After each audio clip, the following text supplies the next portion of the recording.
Hey everybody, welcome back to another Post-Gazette Steelers OTAs update from Brian Batko and Ray Fittipaldo, brought to you by Savinas, Kane, and Gallucci, mesothelioma and asbestos lawyers with over 85 years of experience. Call them now if you need a free consultation. And Ray, week 2 of OTAs kicking off down here on the south side, 70 and sunny, couldn't ask for better weather for it. The team went to Kennywood yesterday.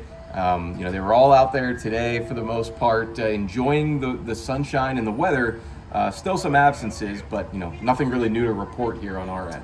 No, TJ Watt's still not here. Obviously, Aaron Rodgers not here, so those are the two ones we're waiting for. I have a feeling we're not going to see TJ until minicamp, and who knows with Aaron. I mean, that could be minicamp, Ryan, or that could be Latrobe on July 24th. One guy who has been here the whole time, and nobody would bat an eye if he weren't, Ray, is Minkah Fitzpatrick. At this stage of his career, he's one of the highest paid players on this team, one of the most accomplished players on this team. But, he said today, somebody asked him, these are voluntary, why is it important for you to be here? He said, because we're working. So we could do the thing where we blow that up into a big deal about what is he saying about his teammates who aren't here.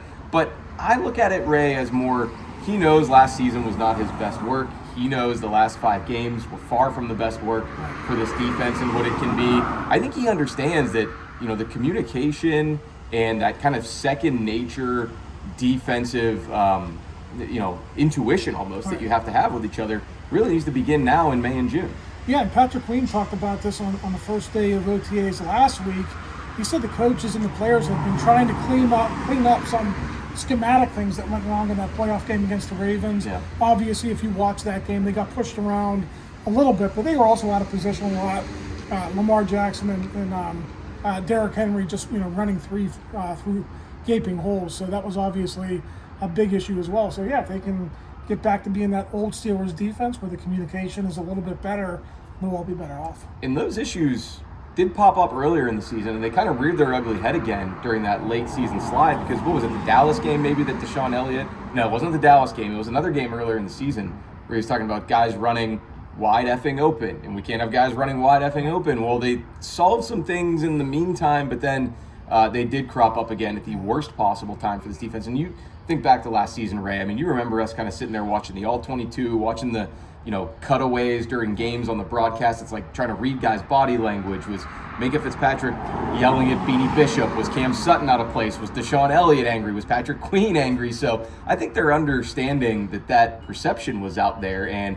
Minkah said today that there were times last year where guys were looking at the same picture of the offense and kind of seeing or anticipating or expecting different things, and they obviously need to get that ironed out. Yeah, and how much of that was Deshaun Elliott and Patrick Queen coming from a different team? Yeah, they were new. They're both leaders. I mean, Deshaun, even though he wasn't a star, I mean, the minute that guy walked in the building, you got the sense that he was going to be a leader on this football team, and he was. And Patrick Queen, just by his job description, has to be a leader. So I think that was a big part of it. They have to get on the same page, do things the Steelers way, even though those guys were all coming from different backgrounds. Yeah, that was kind of the most introspective that Minkah Fitzpatrick got on those late season struggles. I mean, he said at the beginning, he's like, we just need to play better football in every facet. Because if you remember, late last season, I think the last we saw of him on locker cleanout day, he was kind of like, guys, I've got nothing to communicate to the outside world. So he was sort of at his wit's end. And then he said in the offseason, he of course took a physical break.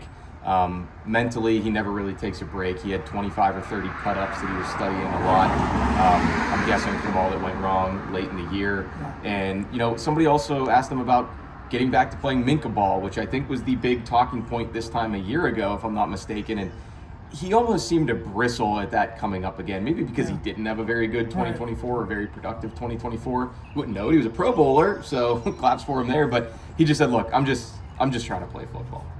Yeah, at this point, Brian, 1 interception in the last 2 years. I mean, if you're Minkah, why would you talk about something that may or may not happen? I mean, I think the hope is the coaches can scheme it up a little bit better. They can, free him up to make some more plays on defense. And he kind of said that because someone asked about Juan Thornhill's presence potentially altering things for him too, and he just said, we'll have to see what comes of that. So. And I think it's just opposing offensive coordinators and head coaches don't want him to beat them, so they're not throwing the ball this way. I think that's a huge part of it as well. Yeah, heavy lies the crown when you're a guy who has that many takeaways in your first 5 or 6 years in the league. You develop a reputation for avoiding him in the secondary and doing everything you can to not let 39 end up with the ball in his hands. What else stood out to you from Tuesday, Ray? I think we talked a little about Cole Holcomb last week. Today, Cole stopped coming off the field. Told you guys a little bit about his rehab and how he's feeling.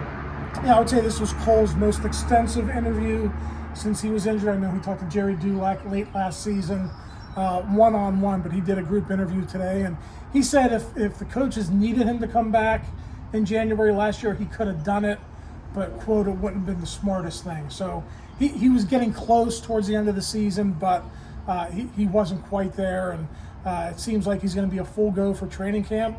Talked about them having a whole bunch of dudes who can be 3-down inside linebackers in that room, so that's a positive for the Steelers. For me, Brian, it's going to be interesting to see how that works out. Cole signed here, fairly, I would say a mid-sized free agent contract. Played very well until he got hurt. Now he's stepping into a situation where Patrick Queen's the guy. Peyton Wilson's trying to be guy number 2, be a 3-down linebacker. Where does he fit in? Where does Malik Harrison fit in? I think that's going to be determined up at training camp. All 3 of those guys have been acquired since that ugly injury for Cole Holcomb a couple years ago. Anything pop out to you from the offensive side of the ball, Ray? I think I saw you over with Jalen Warren. He's not usually the most talkative, but anything jump out from the new RB1 around these parts? Yeah, for Jalen, he was more talkative than usual. He was talking up Caleb Johnson. He says Caleb is totally bought into this process.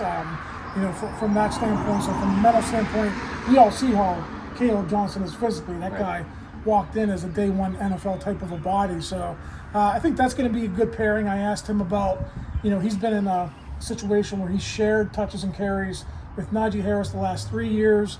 He said he likes that. I think it keeps him fresh, and he totally expects Caleb Warren to come in and assume that role that Najee had last year. Caleb Johnson. Yes. Gotcha. And of course they have Kenny Gainwell too in that mix, who, at least from what I can tell from talking to him and talking to some other players, whether that's quarterbacks or running backs, he's going to be a third down, very useful piece to have. A good route runner, knows exactly what he's doing. He's almost like another wide receiver out there, and it's kind of funny, back in his background, he played quarterback before he switched to running back. Yeah, how far have we come from Najee Harris's rookie year, where he was taking, I would say, 85-90% of the snaps from a running back. Most touches in the league, as I recall. Yeah. And we went to that sharing situation with Jalen Warren for a couple of years, and then last year Cordero Patterson was involved quite a bit. Now, who knows if it's going to be Patterson this year? Is it going to be Gainwell who's stepping into the Patterson role? But the point is, I think Arthur Smith and that Steelers offense, they like to use 3 running backs, and I think Warren and Caleb are going to get their touches, but so will Gainwell and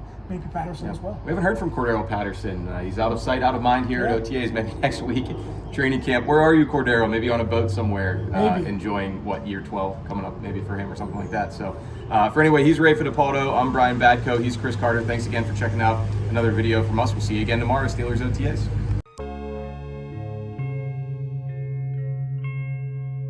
Thank you for checking out this content from Post-Gazette Sports. If you watch this video on YouTube, please like the video and subscribe to our channel. For all of the sports coverage the Post-Gazette has to offer, visit post-gazette.com.